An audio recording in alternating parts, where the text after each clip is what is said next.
On le dit et on le redira, on est pacifique en fait.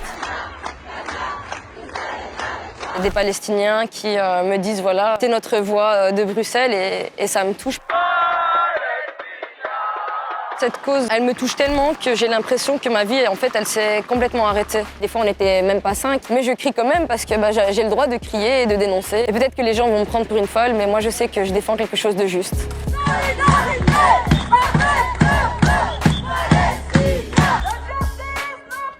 Je m'appelle Dalila, j'ai 26 ans, je suis d'origine belge-marocaine et je suis militante, activiste et citoyenne reporter. Ici, à la Bourse, on se rassemble chaque jour à 19h en soutien à la Palestine et pour dénoncer le génocide qui se passe. C'est vraiment des citoyens qui ont décidé de se rassembler parce que justement, les partis politiques ne sont pas là.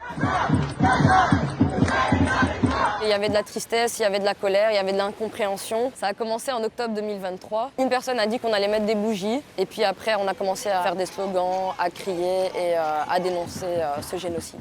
L'objectif de ce rassemblement, c'est dénoncer ce qui se passe en Palestine, c'est dénoncer l'impunité d'Israël qui ne respecte pas les droits humains ni le droit international, qui bombarde des enfants, des hommes, des femmes, même des journalistes, des aides humanitaires. Au début, on était vraiment hyper nombreux à la Bourse. C'était vraiment des moments qui m'ont marqué. Des fois, on peut être des milliers, des fois des centaines. Des fois, on n'était même pas 5. Par exemple, j'ai des souvenirs à Gare Centrale où on est 5.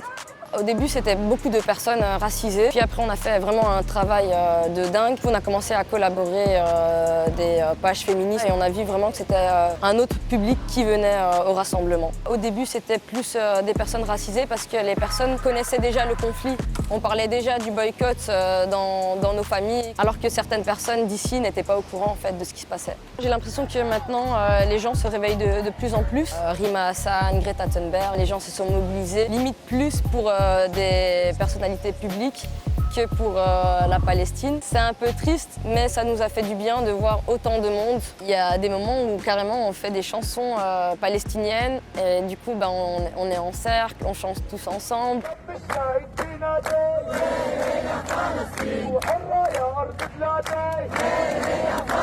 Il y a des personnes blanches qui disent même des slogans en arabe. Les Palestiniens, au début, ils connaissaient pas des slogans en français et c'est moi qui ai ramené un slogan et voilà, on s'est mutuellement apporté des choses.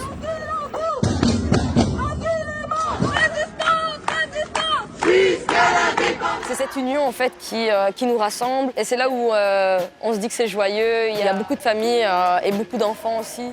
Il y a eu un moment aussi très fort, c'était le rassemblement moto. Au début, la police pensait qu'on serait 200-300. Finalement, on était vraiment, je pense, 600 à 800 motards. J'étais passagère. Et cette solidarité, les vroom vroom et les gens qui nous regardent et nous font des peace, Free Palestine. Franchement, ouais, c'était un des plus beaux moments que j'ai vécu en soutien à la cause palestinienne. Des fois, c'est épuisant, c'est fatigant. Des fois, c'est de la colère, de l'incompréhension, de la tristesse. Franchement, cette cause, elle me touche tellement que j'ai l'impression que ma vie, en fait, elle s'est complètement arrêtée. Ça veut dire que j'ai même plus de moments, en fait, pour profiter, pour me changer les idées. Parce que chaque fois, il se passe un truc. Chaque fois, on doit faire des publications, faire les contre-articles de certains médias qui essayent de nous salir en fait. On a subi beaucoup de répression. Moi, par exemple, en une semaine, j'ai été gazée 5 fois. C'est pas normal alors qu'on défend la vie en fait. On a été gazés, matraqués, violentés, intimidés et menacés même. Tous les jours, quand les policiers venaient sur les marches, on pouvait même pas mettre un pied sur les escaliers. Et à un moment, j'ai vraiment vrillé, j'ai pété un câble sur eux et je leur dis mais qu'est-ce que vous protégez? Est-ce que vous protégez les escaliers de la Bourse ou est-ce que vous nous protégez nous? Parce que nous, on se sent plus en sécurité quand vous n'êtes pas là. Il y a beaucoup de Palestiniens qui sont ciblés surtout. Ils veulent nous criminaliser, nous dire qu'en fait tous les Palestiniens sont des terroristes et c'est l'image qu'ils veulent faire passer et nous faire passer avec en fait. Parce que ces rassemblements, on a pu le voir, sont pacifiques. Ça fait presque 3 semaines qu'il n'y a plus de policiers et on le voit, il n'y a eu aucun incident. Ça veut dire que ça se passe mieux quand la police n'est pas là en fait.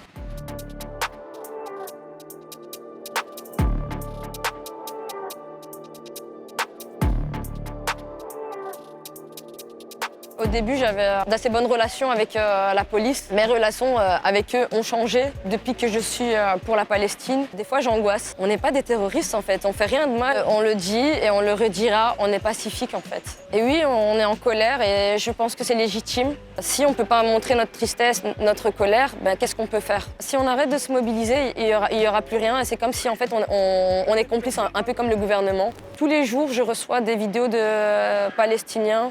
En fait, ils m'envoient leur mort en direct et je ne peux pas rester sans rien faire, en fait. C'est plus fort que moi, je ne peux pas détourner mon regard et faire comme si de rien n'était. Tu as l'impression d'être incomprise. Moi, par exemple, j'ai perdu énormément d'entourage depuis que je suis dans la cause parce que les gens ne comprennent pas comment je peux mettre autant d'énergie et de temps là-dedans. Et moi, je ne comprends pas comment, justement, les gens ne peuvent pas se mobiliser. Je ne leur demande pas de mettre autant d'énergie que moi parce que, voilà, moi, je sais que... des fois, je me rends vraiment malade et je prends vraiment énormément de temps. Mais voilà, juste dénoncer, par exemple. Mettre une fois une story, parler de la Palestine, dire qu'en fait, ce qui se passe là-bas, c'est pas normal.